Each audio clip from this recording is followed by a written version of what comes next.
Սարդարաբադում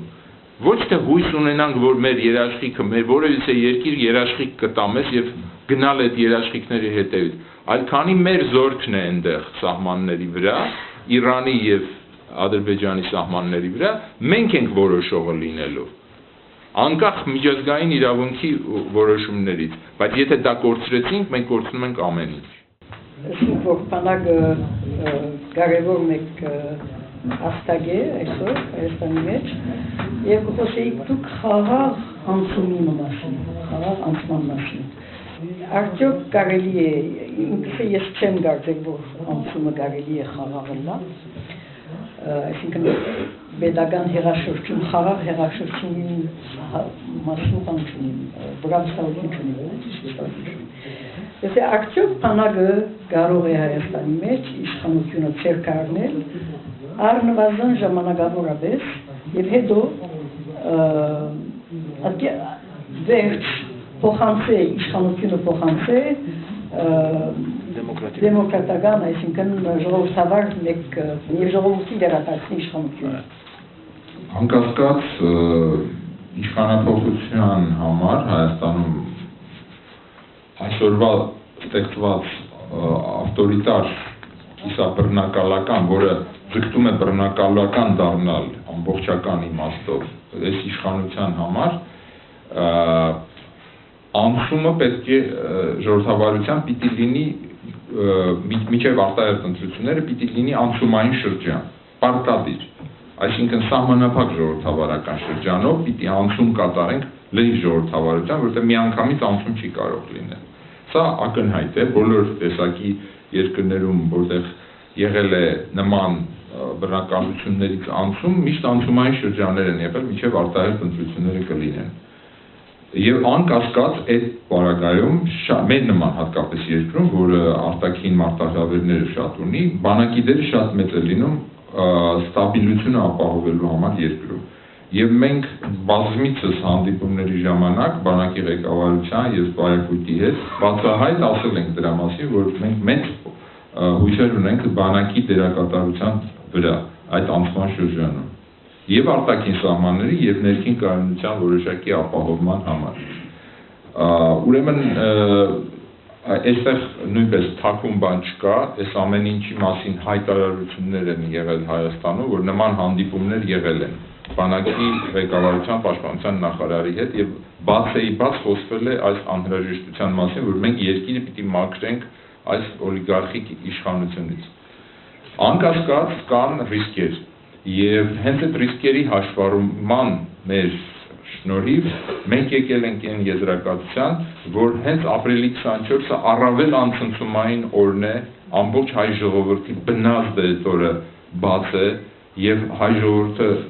այսպես ասած գիտակցելով այն մարտահրավերները, որի առաջ հայտնվել է, որտեղ ցեղասպանությունը 100 տարի առաջ չի եղել։ Ես ուզում եմ հիշեցնել, նոր մարտահրավերները ցույց են տալու, ցեղասպանությունը մեզնից 15 ժամ հեռավորության վրա է գտնվում։ Եթե դուք նայեք եզդիների ցեղասպանությունը, քրիստոնյաների ցեղասպանությունը Իրաքում ուղիղ 15 ժամ հեռավորություն է մեզանից բաժանում։ Մենք չպիտի հետ նայենք միայն, մենք առաջ պիտի նայենք եւ այդ վտանգները, որ մեզ սպառում են, որպեսզի մինչև այդ հրդեհը կհասնի մեր սահմաններին, մենք պիտի ազատվենք ամբողջ պայթուցիկ նյութից, որը Հայաստանում կուտակվել է։ Եվ դա կլինի նվազ ցնցումային ճանապարհը։ Նորից եմ ասում, մենք Մայդան չի կարող մեր մոտ լինել, որտեղ քաղաքացիական պատերազմի համար Հայաստանում հող չկա։ Կա սոցիալական խնդիր, պետական կարգի խնդիր, որը նույնպես իհարկե ծանր խնդիր է, բայց չի կարելի համեմատել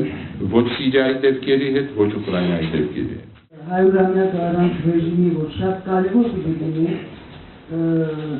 միայն նախախորհրդարանը, որ կոչանում արդյոք կան ընդդիմության ուժեր, որովհետև այդ կոչը պետք է մեծ ուժեր լինի, որպեսզի հնարավորին չափ քիչ լինի, որպեսզի որ երևա այդ բանը, որ միայն ցեղասպանության ոգեկոչումը ջրի բան։ Տարբեր ձևաչափերով մենք հիմա խորհրդակցություններ ենք անցնում տարբեր ուժերի հետ, փոքրումեծ, որոնք իրենց ընդդիմադիր են հայտարարել ներկա ռեժիմին եւ բոլորին հարց ենք տալիս։ որն է ձեր ծրագիրը, որտեղ շատ ուժեր կան, փոքր ուժեր, որոնք հայտարարում են, որ իրենց նպատակը իշխանափոխությունն է Հայաստանում եւ այստեղ ուրեմն գլխավոր հարց է ծագում ինչպես երբ հարցերի պատասխանը ուրեմն քննարկումները շարունակվում են բազմաթիվ հանդիպումներ են տեղի ունենում տարբեր ուժերի հետ մի մասը ուժերի կարող եմ ասել ձեզ նեյտրալ դիրքում է ասում են որ մենք դեմ չենք որ դուք սկսեք այսինքն դուք սկսեք պատասխանատվությունը վերցրեք ձեր վրա մենք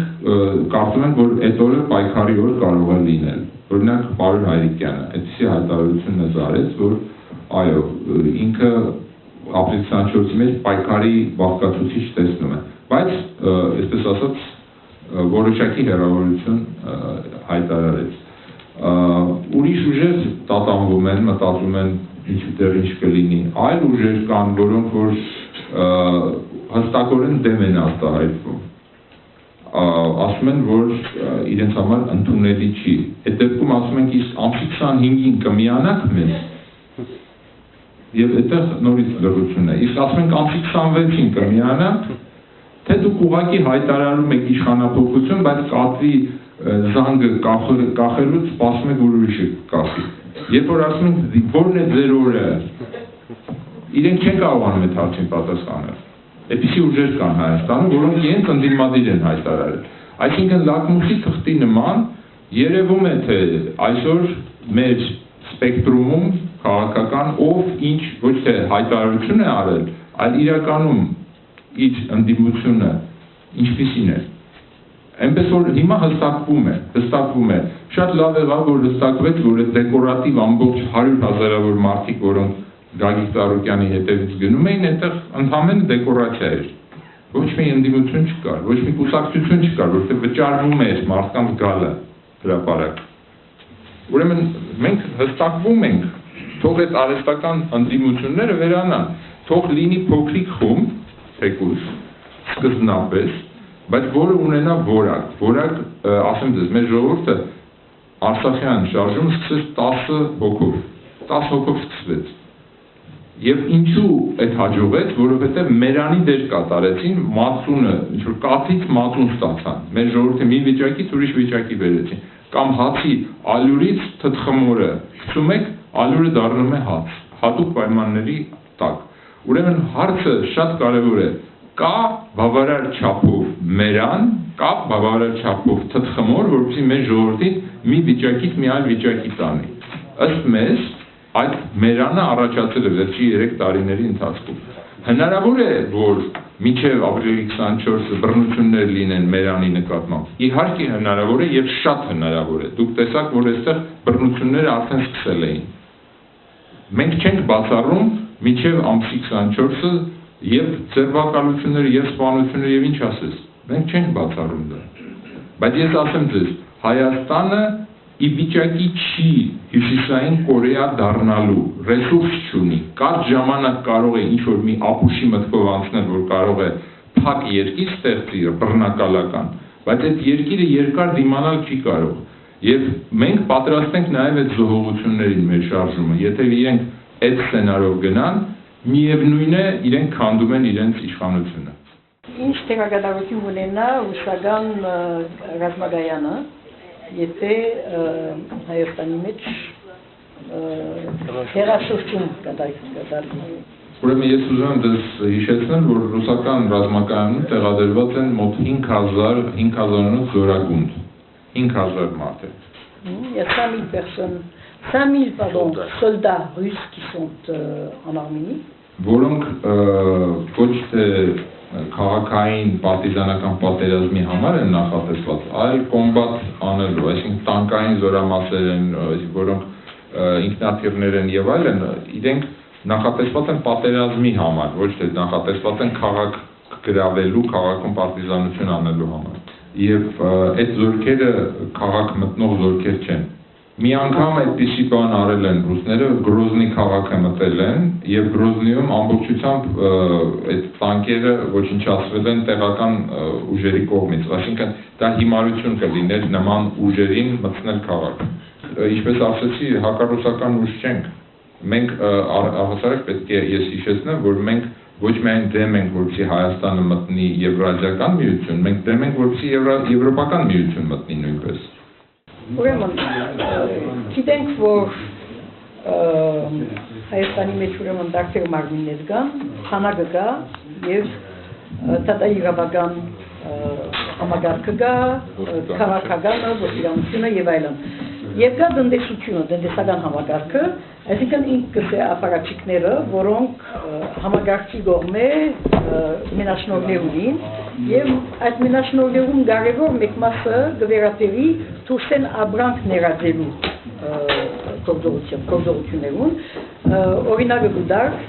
մեգումով որ իրենք սերտ է նույն աբրանքը, գարակը օրինակ կարելի է սահմանի մյուս կողմը, Վրաստանի սահմանի մյուս կողմը քնել որոշ գումարիմը եւ Հայաստան գերնակ վճարել Հայաստանի ներսը երկու անգամ ավելի վճարել եւ որովհետեւ այդ մարդիկ այդ ազատությունը ստացած էին իշխանություններն դրված լալով որ քաղաքական հեղաշրջումը գրնա դժվարություններ գտնել իր դիմաց, արդյոք պետք չէ, որ նախ սկսել տնտեսական ոլորտեն եւ որովհետեւ աշխատանքի եւ օրինակ բանի իրավունքը տնտեսական իրավունքները ազատ բանի վրա հիմնված են, ազատության սկզբունքի վրա հիմնված են, արդյոք նախընտրելի չէ, որ տնտեսականով սկսել այս հեղաշրջումը եւ երկրորդ արդյոք ընդդիմությունը ընդհանրապես այս ծեր մասին է դարձել հարցումը ընդդիմությունը իսկապես ծրագիր ունի ընդհանուր ծրագիր ունի Դուք ինքներդ ասացիք, որ երկրի տնտեսությունը մենաշնորհված է եւ քաղաքական իշխանությունն է մենաշնորհված տնտեսական ամենատարրական իրավունքները տեսեք խոսքը օլիգարխի մասին է Գագիկ Ծառուկյանը ունի հսկա տնտեսական կայսրություն ոչ թե ունի փոքրիկ բիզնես այլ ունի ամենամեծ բիզնեսները երկրորդ մարդն է իր տնտեսական հզորությամբ եւ ահա այդ մարդը որը խոսք գնում է բիլիոնավոր դոլարների մասին նախագահը մեկ օրում հայտարարում է, որ սկսվում է հաշվեհարդար իր տնտեսական ամբողջ գործունեությունը պիտի վերահսկվի եւ հրաման է տալիս, որ ես լսել եմ, որ այստեղ կան խախտումներ հարկային, ուրեմն այդ հարկային խախտումները պիտի գտնվեն, եթե չկան էլ, բայց իրականում կան, մենք բոլորս գիտենք, որ առանց դրա ոչ ոք չի հարստացել։ Այսինքն տնտեսական ազատությունների մասին խոսել նման կոնտեքստի մեջ աբսուրդ է, ճիշտ ինչպես որ աբսուրդ է ընտրական համակարգով փոխել իրեն, որովհետև իրենք ունեն ասենք 1 միլիոնի չափ ստորագրություն բացակա մարդկանց, որ ամեն ընտրությունների ժամանակ կարող են 1 միլիոն ձայն մեկ անգամից ունենալ եւ դու երբեք չկարողանաս այդ ընտրությունը հաղթել։ Այսինքն մենք պիտի նկատի ունենանք, որ մենք ոչ թե դասական դեմոկրատիայի պայքարի մեջ ենք գտնվում, այլ գտնվում ենք ավտորիտար, կիսաբռնակալական ոստիկանապետության մեջ, որտեղ օլիգարխներ են իշխում իրենց զորքերով, որոնք ապօրինի զորքեր են, ապօրինի, ինչպես Գագիկ Ծառուկյանի դեպքում միանգամից մեկ օրվա մեջ 200 հոգու զինաթափեցին։ Այսինքն մենք ապօրինի պայմանների մեջ ենք, այստեղ իրավունքը չի աշխատում, ինչպես կարող է տնտեսական ազատությունները պաշտպանված լինեն։ Ուրեմն երկրորդ հարցը ծրագրերը։ Ուրեմն 3 տարի շարունակ հանրային քննարկումներ են անցկացվել 10 ուղղություններով, այսինքն 10 ուղղություն, որոնք քաղաքականություններ են պահանջում նոր որակի պետություն ստեղծելու համար։ Դրանք են սոցիալ-տնտեսական, ռազմաքաղաքական, արտաքին հարաբերություններ, մշակույթ, բնապահպանություն, Սփյուռք Հայաստան եւ այլն։ Այսինքն 10 ուղղության վրա քննարկումներ են եղել լավագույն մասնագետների հետ, թե Հայաստանի, թե Սփյուռքի, ներգրավել ենք նաեւ Skype-ով մարդկանց, նաեւ սփյուռքահայեր, որոնք գալի գնում են Հայաստան, որպեսզի քննարկենք, թե որոնք են լինելու նոր քաղաքականությունները, նոր հանրապետության։ Եվ այդտեղ կա բնականաբար ես այսօր ժամանակ չկա ամբողջ 10 ուղղություններ դες ներկայացնեմ, բայց խոսքը 150 էջ մշակումների մասին է եւ օրինակներ ասեմ ձեզ, որ ասենք հստակ է որ պետքա տնտեսական լյուստրացիա լինի, այն հարստությունը, լյուստրացիոն, Այսինքն ինչպես որ կա քաղաքական լյուստրացիոն, գաղտնի ծառայությունների մարդիկ, երբ որ Արևելյան Եվրոպայում իշխանափոխություն եղավ, իրենք բացահայտեցին, որ գաղտնի գործակալները սրանք են եւ իրենք իրավունք չունեն պաշտոններ զբաղեցնելու նոր իշխանության մեջ, չէ՞։ Սա լյուստրացիոն էր կոչվում։ Այսինքն գաղտնազերծում է կատարվում։ Նույն տիպի լյուստրացիոն եղավ, ասենք Թունիսում տնտեսական հարստությունների, այսինքն մարդիկ, որոնք Ben Ali-ին կամ մնացած իր ընտանիքի անդամները բիլիոնավոր դոլարներ էին կուտակել, այդ ամբողջ դատական ձևով սկսվեց որոշվել, թե այս հարստությունը որտեղից է գոյացել։ Նույն ձևի լյուստրացիոններ պիտի լինեն Հայաստանի մեջ, որովհետև այդ ամբողջ հարստությունը, որը գոյացել է մի քանի տասնյակ ընտանիքների ձեռքում, պիտի բացատրություն տա դատական ձևով, թե ինչպես է գոյացել այդ հարստությունը։ Դա չի նշանակում, որ այդ ձեռնարկությունները չպիտի աշխատեն, ուղղակի որոշակի պրոցեսով պիտի անցնեն եւ բնականաբար այդտեղ կան ձևեր, համաշխարհային փորձ, թե ինչպես անես, որ սաբոտաժ չլինի տնտեսությունը։ Սակայն ես դες մի քանի քայլերն եմ ուղղակի ասում, կան ուրիշ շատ մշակումներ, որով տնտեսական ռեսուրսները եւ տնտեսական հարստությունը պետք է ավելի արդար ձևով բաշխվի, որպեսզի երկիրը շնչի։ Հակառակ դեպքում ամբողջ արտագաղթը այդ պատճառով է, որովհետեւ մարդիկ մանր եւ միջին բիզնես չեն կարողանում ստեղծել, ամբողջովին թալանվում են։ Շնորհակալ ենք ձեր բոլորին մասնակցության, շնորհակալ եմ մեր բոլոր հյուրերուն եւ վերջի ուզեմ ասել, որ անոնք որոնք ուզեն պերսորի դեպքերեն դուժածներուն բերել ֆինանսական օգնություն գրնան կամ մեր միության միջոցով հայկական վերածնունդ տնտեսական մեյերի միջոցով նույնիսկ ինտերնետի վրա սայթ մգա, որի միջոցով կարող գրնակ վճարել ընդհանուր ծախսը ավտոներուն նորոգելու համար $40,000 է, որ 8,000-ը արդեն եթե չեմ սխալվում հավաքված է։ Շնորհակալություն ձեր բոլորի մասնակցությունների համար։ Այսօրվա